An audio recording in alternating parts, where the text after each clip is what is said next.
Hello everyone. तो इस video के अंदर मैं आपको ये बताने वाली हूँ कि आप अपनी प्रैक्टिकल कैसे लिख सकते हो। तो अगर आप क्लास 11th 12th या फिर बीएससी के हो तो आपको ये वीडियो बहुत ज़्यादा हेल्प करने वाला है। तो सबसे पहले स्टार्ट करते हैं फॉर क्लास 11th। तो जैसा कि अब आपने देखा होगा कि मैंने यहाँ पर क्या क्या लिख दिया है। तो ये आपका प्लेन पेज है और ये आपका लाइन वाला पेज है। अब यहाँ पर आपको क्या करना है, सबसे पहले आपको लिखना है एम। एम में आपका जो भी एम है आप उसको ब्लैक पेन से लिख लीजिए, पूरा का पूरा एम। मेनली सारे ब्लैक पेन से ही लिखते हैं, लेकिन फिर भी अगर आपने ब्लू पेन से लिख दिया तो कोई प्रॉब्लम नहीं है, लेकिन प्रेफर करें ब्लैक पेन से ही लिखे। अब मैंने आपके सामने एक एक्सपेरिमेंट का एग्जांपल लिया है। तो मैंने यहाँ पर कौन सा लिया है, to measure diameter of a small spherical cylindrical body using vernier caliper. और अब एम लिखने के बाद आपको क्या लिखना है, अपैरेटस। इसके अंदर आपको कौन कौन से यूज करने हैं, तो ये वर्नियर कैलिपर हो गया, जितने भी हैं वो सारे लिख सकते हैं, या फिर अगर ज़्यादा है तो आप कुछ स्किप भी कर सकते हैं और वो लिखिए। और उसके बाद अगर आपको अपनी प्रैक्टिकल ज़्यादा अच्छी दिखानी है तो आप क्या कर सकते हो, इसे ब्लैक पेन से लिख सकते हो और ये ब्लू पेन से लिख सकते हो। एंड देन थ्योरी में आपको पूरी की पूरी थ्योरी आपको अपने जो भी मैम आपको टीचर देंगे एक्सपेरिमेंट कि यहाँ से देख के लिखना है, तो वहाँ पर आपको पूरी थ्योरी मिलेगी। तो मैंने एग्जांपल लिया है कि पूरी थ्योरी के बाद लास्ट में जैसे ये बता दिया कि ये फॉर्मूला आपको यूज़ करना है सब। एंड उसके बाद लिखो आप ऑब्जर्वेशन टेबल, कैलकुलेशंस, और फिर आप लिखोगे अपना रिजल्ट में भी सब कुछ ब्लैक पेन से लिखना, और लास्ट में जो रिजल्ट है वो आप ब्लू पेन से लिख सकते हो। और याद रखना आपको यूनिट्स हमेशा लिखने हैं रिजल्ट के साथ। और इसके अलावा आपको कभी भी एंड ऐसे नहीं बनाना है, क्योंकि ये वाला एंड प्रैक्टिकल के अंदर अलाउड नहीं होता है। कई बच्चे बनाते हैं और टीचर को इग्नोर कर देते हैं, लेकिन ऐसा नहीं होता है। इस पर डांट भी पड़ सकते हैं। अगर कोई एक्सटर्नल आपका वाइवा लेने आ रहे हैं तो अगर आपका इस तरह का एंड देखेंगे तो हमेशा प्रेफर कीजिए ऐसा एंड बने, ना कि ऐसा। और रिजल्ट लिखने के बाद आपको लिखनी है precautions and then sources of error. अब यहाँ पर सोर्सेज ऑफ एरर कैलकुलेट नहीं करा रखा है 11th क्लास में, और अगर आपके करा रखा है तो आप वो भी लिख सकते हैं, नहीं तो ज़रूरत नहीं है वो लिखने की, सोर्सेज ऑफ एरर लिख सकते हैं। तो आई होप आपको अपना ये लाइन पेज पर आपको क्या क्या लिखना है आपको सब समझ आ गया होगा। Aim, apparatus and then theory लिखनी है। और आप कंफ्यूज हो गए कि प्रोसीजर लिखना है या नहीं, तो मेनली ना हमसे लिखवाया था ना मेरी सिस्टर से लिखवाया जा रहा है प्रोसीजर, तो आपको बहुत लंबा वो जो प्रोसीजर होता है लिखने की ज़रूरत नहीं है। थ्योरी लिख लो, यही काफ़ी लंबी हो जाती है, तो प्रोसीजर आप स्किप कर सकते हो। और अगर आपकी टीचर नहीं मानती है तो आपको लिखना ही पड़ेगा, वरना मेनली 11th में प्रोसीजर की नीड नहीं होती है। तो ये है आपका लाइन पेज। अब मैं यहाँ पर ग्रीन मार्कर से सारा आपको जो वाइट पेज है उसको दिखाती हूँ। सबसे पहले यहाँ पर एम लिखेंगे, यहाँ पर आप पेंसिल का ही यूज करेंगे, गलती से भी यहाँ पर पेन यूज मत करना, बहुत डांट पड़ेगी। तो आप एम लिखोगे एग्जैक्ट जो यहाँ पर लिखा है सेम एम लिखो। अब आपका एम आ गया यहाँ तक। उसके बाद आप लिखो यहाँ पर अपैरेटस। लिखना ना लिखना ये आपकी मर्जी होती है, जैसे कई बार लिखवा भी देते हैं और कई बार स्किप भी करा सकते हैं, so you can skip it. And theory भी आपको यहाँ नहीं लिखनी है। इसके बाद आपको ऑब्जर्वेशन यहाँ पर बनाना है diagram, neat and clean diagram बनाइए, उस पर लेबल करिए कि कौन सी चीज़ क्या है, और बस हाँ साफ सुथरा बनाना। अब जिसकी ड्राइंग अच्छी नहीं है वो भी बेसिक डायग्राम अच्छा बना सकता है, और लेबलिंग पक्का करना उसके ऊपर, वरना बहुत डांट पड़ेगी इस बात पे भी। ठीक है, डायग्राम बना लिया। अब आपका अपैरेटस और जो थ्योरी वाला था ना स्पेस, इतने में मान लो आपका डायग्राम आ गया, क्योंकि डायग्राम भी बड़ा तो होता ही है। इसके बाद अगर आपका बीच में ना जगह छुटती हुई है तो उसे छोड़ दो। ये मत करो कि ना आपका ये जो ऑब्जर्वेशन है ये तो सेकंड पेज पे है, लेकिन यहाँ पर आपने फर्स्ट पेज पे ऑब्जर्वेशन लिखनी शुरू कर दी है। टीचर अगर स्ट्रिक्ट हुआ तो वो डांट मारेंगे इस बात पे। तो जहां पर आपने ना ये ऑब्जर्वेशन शुरू करी, चाहे नेक्स्ट पेज है ना जो आपको ये मान लो, अभी यहाँ पर देखो ये आपका पेज है, नेक्स्ट पेज, ठीक है, यहाँ पर आधी में थ्योरी आई और यहाँ पर आपकी ऑब्जर्वेशन शुरू हो रही है। तो आपको अपनी ऑब्जर्वेशन यहाँ पर आपका ये जो प्लेन पेज है यहाँ पर भी आपको ऑब्जर्वेशन यहीं से शुरू करनी है। ये मत करना ऊपर से कर दो, जहां पर ऑब्जर्वेशन आप यहाँ पर लिख रहे हो वहीं पर साइड में लिखना शुरू करना। ठीक है, ये कुछ बेसिक रूल्स है जो हर किसी को फॉलो करनी चाहिए प्रैक्टिकल बनाते टाइम।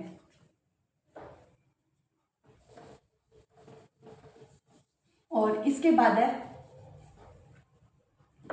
ऑब्जर्वेशन कर ली, ऑब्जर्वेशन टेबल सेम वही करना। ऑब्जर्वेशन टेबल यहाँ पर जो बना रहे हो वही उसी जगह पर यहाँ बनानी है ऑब्जर्वेशन टेबल। ठीक है, एंड देन कैलकुलेशंस भी यहाँ पर भी लिखनी है आपको, कैलकुलेशंस वहाँ पर भी लिखनी है, और कैलकुलेशंस लिख लोगे।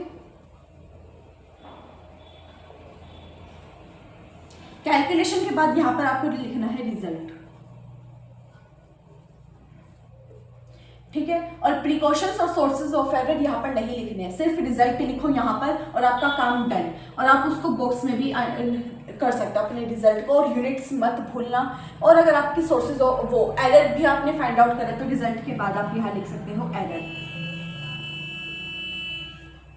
ठीक है। आई होप आपको ये समझ आ गया होगा, ये फिजिक्स के लिए है। अब मैं आपको केमिस्ट्री के लिए समझाऊंगी, ठीक है। एक बार अगर हम रिकैप करें तो क्या है, aim, apparatus, theory, observation, observation table, calculations, result, precautions, sources of error. और यहाँ पर जहाँ पर एम लिखा है वहीं पर एम लिखोगे, अपैरेटस थ्योरी वाली जगह पे आपका डायग्राम आ जाएगा, और बीच में जगह छुट्टी भी है तो छोड़ दो। जहाँ पर ऑब्जर्वेशन यहाँ स्टार्ट कर रहे हो उसी के साइड में यहाँ पर ऑब्जर्वेशन लिखना शुरू करना, और ऑब्जर्वेशन टेबल भी बनाना, और अच्छे से बनाना इन सारी चीज़ों को। और फिर कैलकुलेशन दोनों जगह परफॉर्म करो, और फिर रिजल्ट दोनों जगह लिखो। प्रिकॉशंस और सोर्सेज ऑफ एरर यहीं पर लिखने हैं, और अगर एरर है तो यहाँ लिख दो, और क्योंकि ज़्यादातर से यहाँ लिखते हो तो भी काम चल जाता है, वरना रिजल्ट के बाद यहाँ पर भी अपना एरर लिख देते हैं कई बच्चे। तो आप से शायद 11th में नहीं लिखवाते एरर, तो नो नीड। अब हम बात करते हैं केमिस्ट्री की। केमिस्ट्री का ये आप 11th 12th दोनों का है, ठीक है, सेम टू सेम। सबसे पहले आपको लिखना है यहाँ पर एम, सेम वही है ब्लैक पेन ब्लू पेन वाला जो भी सिस्टम मैंने आपको फिजिक्स के लिए बताया था, या फिर मैं वापस रिपीट कर देती हूँ। इनको ब्लैक से लिख लेना, और यहाँ पर जो लिखोगे वो ब्लू पेन से लिख लेना, और एम का पूरा ब्लैक पेन से लिख सकते हो। फिर एम देखना अलग है यहाँ पर फिर केमिस्ट्री का। एम के बाद आपको लिखनी है थ्योरी, थ्योरी उसके बाद रिक्वायरमेंट्स लिखनी है आपको। केमिकल रिक्वायरमेंट्स क्या क्या है आपकी, कि H2SO4 है, कौन कौन से KMnO4 क्या क्या है। और फिर आपको लिखना है अपैरेटस, ब्यूरेट, पिपेट, जो भी आपका अपैरेटस है। एंड देन केमिकल इक्वेशंस लिखनी है, और आयोनिक इक्वेशंस लिखनी है। उसके बाद आपको लिखना है इंडिकेटर, एंड पॉइंट, और फिर ऑब्जर्वेशंस एंड कैलकुलेशंस लिखनी है आपको, और फिर प्रिकॉशंस एंड देन रिजल्ट लिखना है। याद रखना फिजिक्स के अंदर अलग था बिल्कुल, यहाँ पर बिल्कुल अलग है, ये आपको ध्यान रखना है, ठीक है। Aim, theory, requirements, chemical equations, indicator, end point, observations and calculations, precautions and then result. अब आपको प्लेन पेज के ऊपर क्या लिखना है, प्लेन पेज पे भी आपको यहाँ पर भी पूरा पेंसिल से काम करना है। सबसे पहले लिखोगे आप एम, एम के बाद आपको यहाँ पर डायग्राम बनाना है।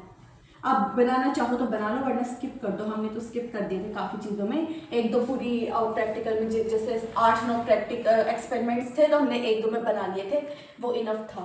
और डायग्राम में आप क्या बना सकते हो, ब्यूरेट, पिपेट बना लो, कि ठीक है, और इस तरह से कुछ भी आप बना सकते हो, और कुछ भी बना लेना आप अपना, और अच्छे से उसको लेबल कर देना। इसके बाद आपको सीधा ऑब्जर्वेशन एंड कैलकुलेशन पे आना है।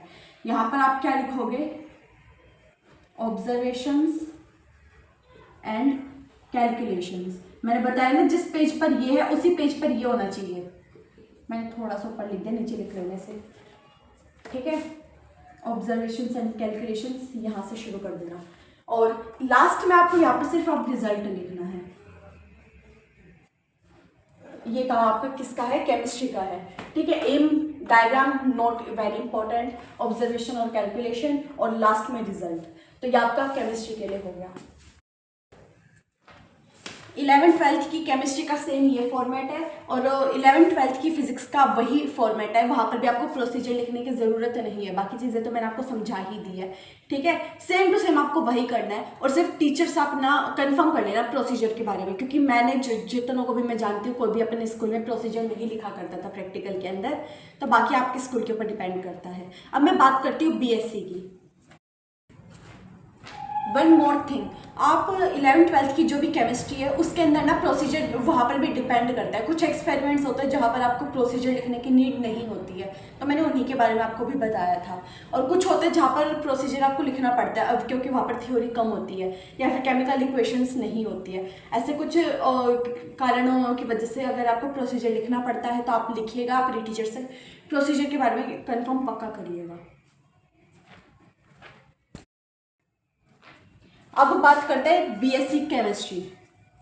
बीएससी केमिस्ट्री में आपको क्या करना है, सब यहाँ पर जो सबसे बड़ा चेंज आता है वो ये होता है कि आपको जो प्लेन पेज है उस पर भी पेन यूज़ करना होता है। लेकिन हमारे केमिस्ट्री में हमने पेन यूज़ नहीं करा, मैम ने हमें स्ट्रिक्टली मना किया था कि यहाँ पेन यूज़ नहीं करोगे। Aim, apparatus, theory, chemical equations, ionic equations, indicator, end point, procedure, observation, calculation, precautions and then result. तो ये आपका क्या है, केमिस्ट्री का बीएससी की। और यहाँ पर पेंसिल यूज़ कर रखी है हमने, तो मैं आपको पेंसिल के साथ ही बता देती हूँ। सबसे पहले लिखोगे यहाँ पर आप एम के बाद यहाँ पर आप लिखोगे केमिकल इक्वेशंस, ठीक है, केमिकल आयोनिक इक्वेशंस लिखोगे आप यहाँ पर अपनी। और इसके बाद आप बनाओगे अपना डायग्राम, प्रोसीजर जहाँ जितना स्पेस लेता है डायग्राम बना लोगे उतनी जगह के अंदर। इसके बाद observation, table, calculation and then last में रिजल्ट। क्या है यहाँ पर आपको क्या लिखना पड़ेगा, ऑब्जर्वेशन। देखो यहाँ पर कैलकुलेशन में सिर्फ ये फर्क होता है, यहाँ पर आप जो कैलकुलेशन लिखोगे जो बुक में होते हैं विदाउट रीडिंग्स, जो जनरल कैलकुलेशंस होते हैं वो लिखोगे यहाँ पर, और यहाँ पर आप रीडिंग्स को यूज करके अपनी पूरी कैलकुलेशन दिखाओगे। ये फर्क होता है आपकी केमिस्ट्री में, ठीक है। आपको समझ आ गया, एम लिखोगे यहाँ पर एंड देन केमिकल इक्वेशन जहाँ ये है वहीं पर ये, फिर डायग्राम आ जाएगा आपका, और फिर observation table, calculations and then result. तो ये आपका केमिस्ट्री का फॉर्मेट है। अब बीएससी के फिजिक्स का अगर मैं आपको बताऊँ पूरा का पूरा, तो देखो अब फिजिक्स के अंदर आपको पेन यूज़ करना पड़ेगा, ठीक है। आपको डायग्राम भी पेन से बनाना है, यानी पेंसिल का कोई स्कोप ही नहीं है। आपको ग्राफ भी पेन से बनाना पड़ेगा, वो सारे डायग्राम्स, प्लेन पेज, यानी पेंसिल तो यूज़ ही नहीं करनी है आपको। अब ठीक है, बीएससी का फिजिक्स में तो ये रूल है हमारा। एम, अपैरेटस, थ्योरी लिखोगे, थ्योरी के अंदर फॉर्मूला यूज्ड के बारे में बताते कि फॉर्मूला, जैसे यहाँ पर देखो एम लिखा, प्लेन पेज पे भी एम लिखा, अपैरेटस यहाँ लिखने की नीड नहीं है।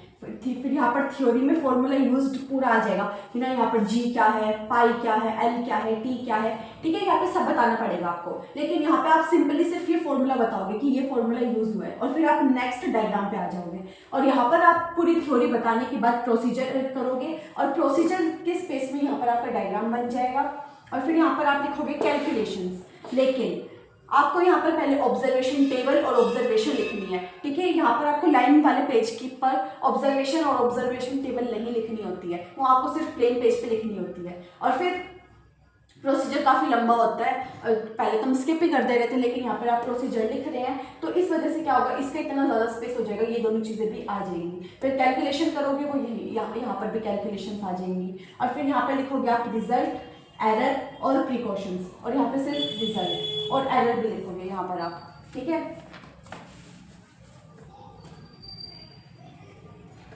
तो ये आपका क्या है, बीएससी फिजिक्स का पूरा का पूरा फॉर्मेट है कि आपको क्या क्या किस तरह से लिखना है, ठीक है। सब कुछ पेन से लिखना पड़ेगा यहाँ पर आपको। और इसके बाद मैथ्स का है, मैथ्स का इतना कुछ बताने का है नहीं, तो बस इस वीडियो के अंदर मैंने आपको 11th 12th और बीएससी की प्रैक्टिकल आप कैसे लिख सकते हो फिजिक्स और केमिस्ट्री की, ये बताया है। And please like, share and subscribe.